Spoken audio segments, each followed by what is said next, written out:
Hey, man, it's Dukes and Bell. It's Sports Radio 92.9 The Game. Happy holidays from Mike and I and everybody on the afternoon shift, guys. Obviously, Big O, Day took some time off Friday, and he'll be back tomorrow here on the show. But as we get ready for Christmas, I think, Mike, a lot of people's opinions are changing of the Falcons, ironically, and it's something we were just talking about with the last couple of wins. And look, yesterday against the Cardinals, that's a bad football team. They're banged up. I mean, they've got more injuries than anybody in the NFL when you talk about IR and all the stuff. But nevertheless, they found a way to get it done, and Kirk Cousins chalks up another W, and Bijan had a nice homecoming. But does this dismiss all the stuff we've been talking about? And this is something Mike and I are going to get deeper into today on the show at 2 o'clock, because as we talk about the Falcons, it's a Falcon Monday.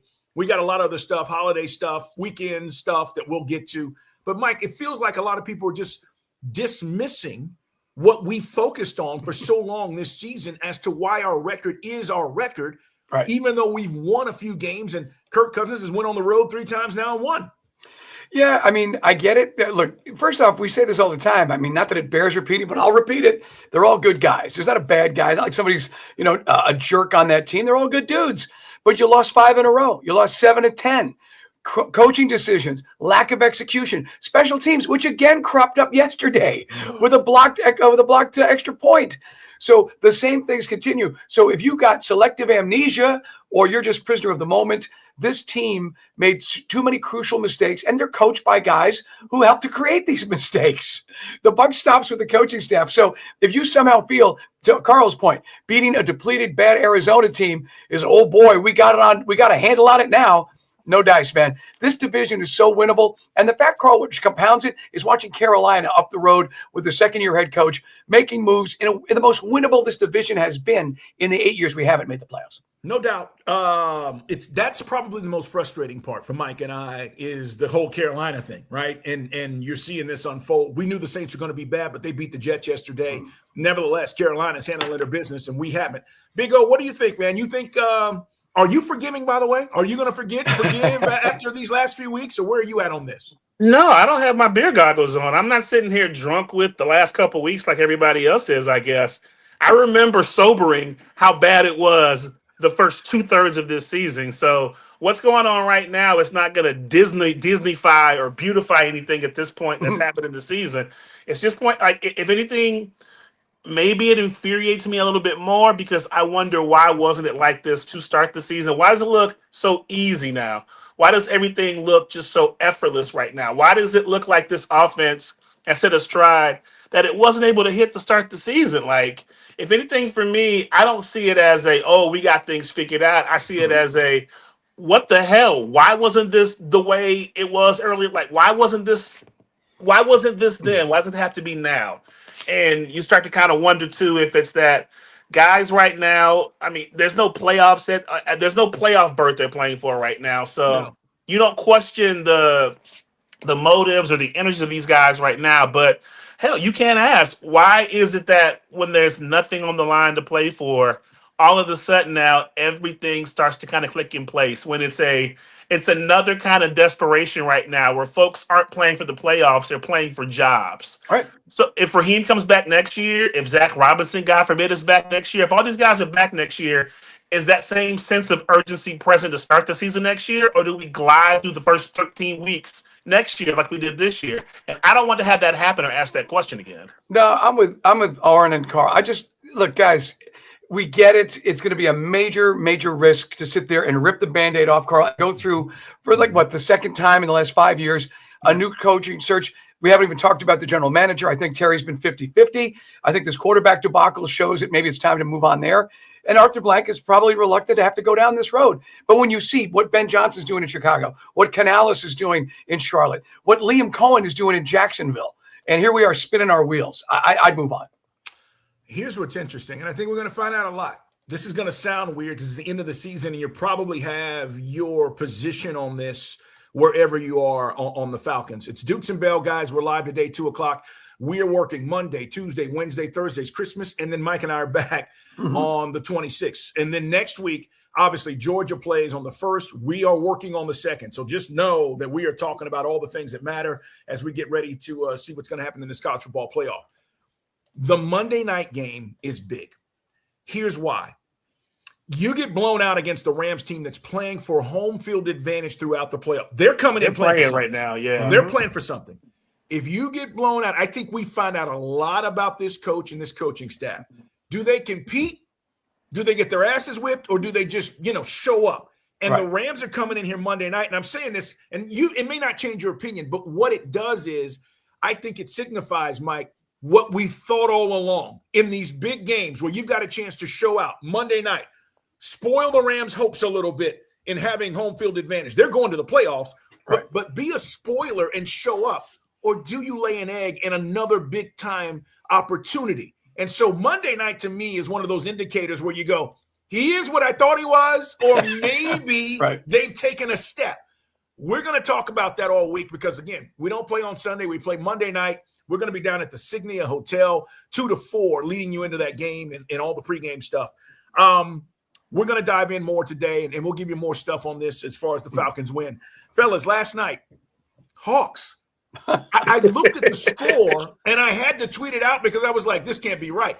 They gave up 83 points at the half, and I'm like, obviously they're not playing any defense. And then, you just said what they gave up 150 and lost? So it's the second time, I think, in NBA history that the team has given up 150 and lost.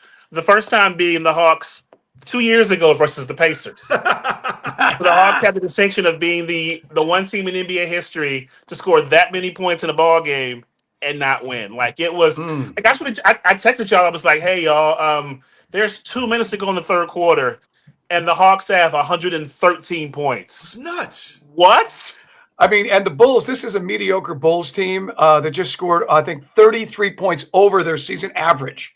So we have this soundbite if you're new to the show and you watch us, Oren hits the button, and it's our old coach, Nate McMillan, going, we didn't play defense. I mean, where is the perimeter defense? Trey was great from three. For guys worried about Trey's shot, I brought up on Friday. He looked great. Unfortunately, Nickeil Alexander-Walker couldn't hit anything. Vit Krejci was good off the bench.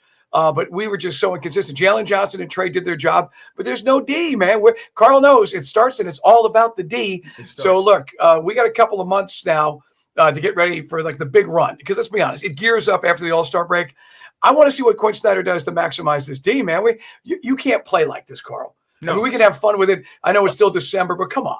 The crazy part is, though, they still had a chance late to take this game, which is even wilder. The fact that like you played that poor defense, but your offense kept you in it that much. Like, how is it that you're finding ways for this team is still finding ways late in ball games to be so bad defensively, but so proficient offensively to where you're never truly out of a ball game, it seems like, unless you're playing the Spurs, you're down 30 in the fourth. But like you can still find a way, even in these ball games last night against the Bulls, to try to get a victory. Yeah, I'm starting to question Quinn Snyder. And here's the reason why, guys. Because when the Hawks weren't good a few years ago, okay, I said I can't judge them. They don't have the personnel. They don't have the team around Trey. We can't say that anymore. On a night where Jalen goes for 36 and Trey goes for 35 or whatever the hell they did, and you lose, that's coaching. And Trey last night they missed two 3-pointers with two. They both hit 7 3-pointers last night. So that gets back to coaching. If we're going to blame Raheem, as we have, for all the inefficiencies that the Falcons have, right? And we've had now 2 seasons to evaluate that. This is a year where the Hawks are good. They have enough personnel and players and playmakers to be really good. And yet you're losing these kinds of games. Now, to Mike's point, you're going to say, and I think a lot of NBA fans will say, well, man, it's December. Oklahoma City ain't playing like that. No. The contenders, Denver's not playing like that. San Antonio's not playing like that. The Detroit Pistons aren't playing like that. I was just going to say Detroit, right. So in our conference, right. So when you start talking about, it's no big deal, I'm starting to look at Quinn Snyder and say, okay, your team is transformed. Now what are you doing as a coach to make them better on that side of the floor? And Mike, you're right. We can't win this way. You're not going to win any series giving up 150 points a night. And in these series, by the way, and we're a long ways away from it, you guys know this, they change. All this stuff we're getting right now in the regular season, teams take that away. It gets tougher.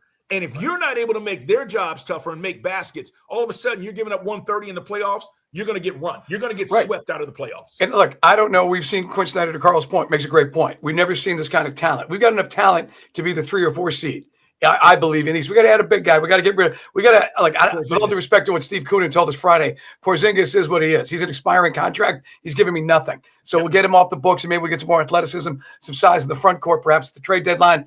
But that's the only thing I think we need, other than intensity with defense. And I don't know if Quinn Snyder is like Mike McDaniel with the Dolphins, like this new jack coach. But I mean, it's time to start kicking some ass, Quinn. And we're not privy to what goes on at those practices, but it might be time to, I don't know, get in somebody's face, because now we're not doing another year of the play-in. Anseh Saleh was lauded by all the other personnel folks around the league for saying, well, the Hawks have really redoubled their efforts to put together a great team. And here we are at 500. That's no bullshit. It is. All right, guys. And the Hawks, by the way, they get a nice little homestand here during the Christmas break. So we'll talk more about that as well today on a big Monday on Sports Radio 92.9 The Game. Last but not least, and I think we'll spend a lot of time on this because the Dogs in the Ole Miss game gets very interesting, guys. They look dominant. We figured they'd beat the hell out of Tulane. They did. Chambliss was great, their quarterback. But what was the surprise for you over the weekend, Mike? Was it Bama coming back? Was it Miami surviving? Which one of these games? I mean, the windy conditions, I guess, but the fact that, Texas Tech blew home field advantage. I just thought, and I know that they lost. You're talking about A&M. I'm sorry, Texas Tech. Texas A&M. We're going to see Texas Tech. They had the bye. But that's the thing with the Aggies, Carl. They just look like a fugazi. Everybody starts talking about, Marcel Reed. And then Marcel Reed, you find out he was actually boozing the night before the game. Yep. He's doing remember Quincy Carter? Remember the old days in Buckhead, Oren? That was they take you back to the 90s. Oh, boy. And all of a sudden, he had to back up Corey Phillips, yeah. So it's bad enough. Johnny Football misses college game day, and then their quarterback basically misses the game with his effort.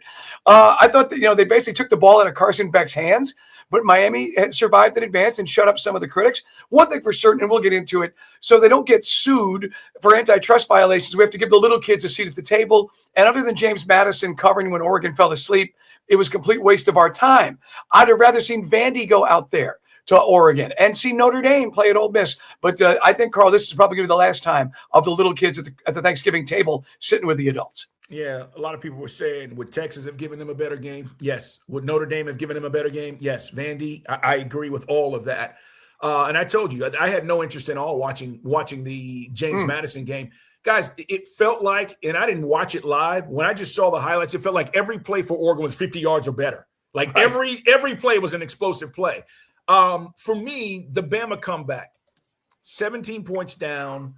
Oh, we talked about Bama and all this stuff last week about Kalen DeBoer, and if he loses, what happens? They win. Now, look, I'm going to tell you, I think I think they lose in this next round. That's just me. I think Indiana and Bama and the Rose Bowl is going to be interesting.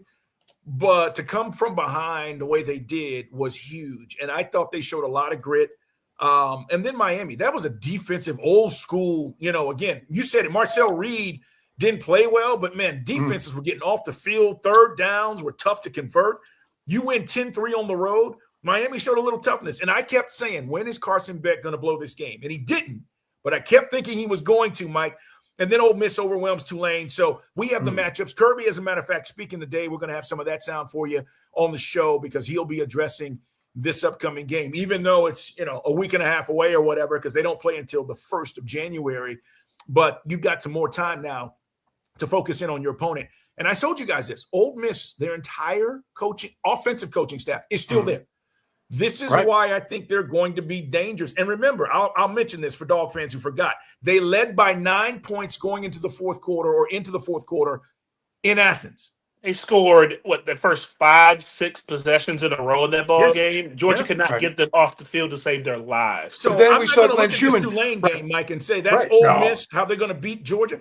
But they scored against Georgia. They showed they were able to score against Georgia. You saw continuity, synergy with the coaching staff. That's what people worried about, to your point.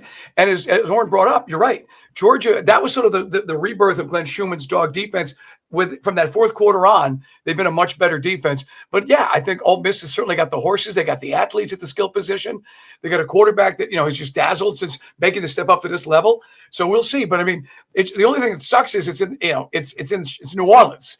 And the Fiesta Bowl, from Oxford, we get an Ohio State, Georgia matchup. That's going to be out there in Arizona. Yeah. But we'll see. And we had Kalen DeBoer on the show a few months ago. He's impressive. And there is a bit of a distraction because Michigan still hasn't hired a coach, and they're kind of channeling all that and blotting out the noise, as Saban would say, rat poison. But Kalen DeBoer and that staff, I mean, to be down in that atmosphere and come back, that's impressive. All right, man, we got a lot to get to today. We want you there every day from 2 to 6 on Sports Radio 92.9 The Game. This is our Behind the Curtain show, guys. As we said, Day, our executive producer, taking a couple of days off. He'll be back tomorrow, but we got a lot of stuff to get to today. And look, Falcon fans, we certainly want to hear from you. These 2 games in a row, we kept hearing, we want to finish strong. We want to finish strong. Okay, go beat the Rams and then finish your last week, and let's have a conversation. But I don't even know if that changes your opinion. We're going to talk about that and much more today, starting at 2, man. Thanks, guys, for being here. We appreciate it. It's Dukes and Bell.